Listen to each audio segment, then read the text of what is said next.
Leçon numéro 9. Je ne vois rien tel que c'est maintenant. Bienvenue dans cette contemplation. Cette leçon découle directement des deux précédentes et en est la conséquence logique. Si je ne vois que le passé, et si mon esprit est préoccupé de pensées passées, alors une seule conclusion est possible. Je ne vois rien tel que c'est maintenant.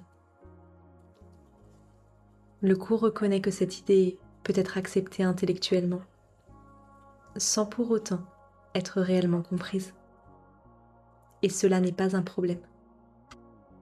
À ce stade, il n'est pas demandé de comprendre, mais simplement d'appliquer. Reconnaître que je ne comprends pas est même une condition nécessaire pour que mes idées fausses puissent être défaites. Tant que je crois comprendre ce que je vois, je n'ai aucune raison d'ouvrir mon esprit à un autre regard. Cette leçon ne remet donc pas en cause mon intelligence, mais la source à partir de laquelle je crois comprendre ce que je vois semble clair, familier, évident. Et pourtant, cette évidence repose entièrement sur des associations passées. Lorsque je regarde un objet, un corps, un visage, je ne vois pas ce qui est là maintenant. Je vois ce que le passé m'a appris à voir. Je reconnais des formes, des fonctions, des significations. Et je confonds cette reconnaissance avec une vision réelle.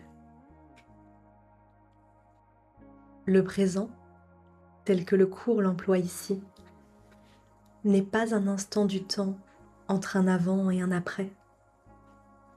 Le présent est ce qui est libéré du passé.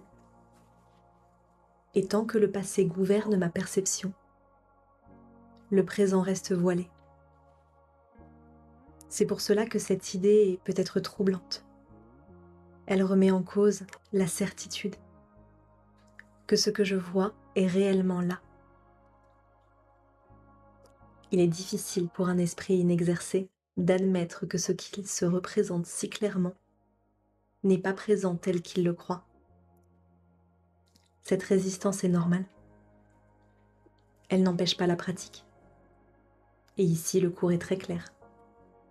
Rien de plus n'est requis pour ces exercices que de les faire. Chaque petit pas enlève un peu des ténèbres.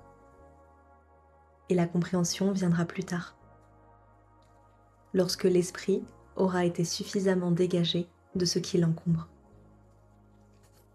L'exercice est simple et direct.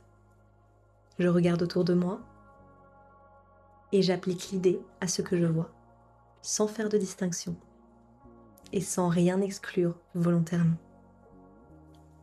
Je ne vois pas cet objet tel qu'il est maintenant. Je ne vois pas ce corps tel qu'il est maintenant. Je ne vois pas ce visage tel qu'il est maintenant. Il ne s'agit pas de convaincre l'esprit, mais de l'entraîner, de lui permettre d'admettre, ne serait-ce qu'un instant, qu'il ne sait pas ce qu'il voit.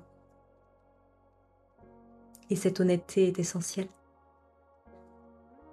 Car tant que je crois voir la réalité telle qu'elle est, je ne peux pas recevoir une vision nouvelle. La leçon ne me demande pas encore de voir autrement. Elle me demande simplement de reconnaître que je ne vois pas maintenant. Et cette reconnaissance est déjà un pas immense. Elle ouvre la porte à un regard qui ne vient pas du passé, mais d'un autre guide. Aujourd'hui, j'accepte de reconnaître que je ne vois rien tel que c'est maintenant. Et je laisse cette ouverture préparer une vision nouvelle. Je ne vois rien tel que c'est maintenant.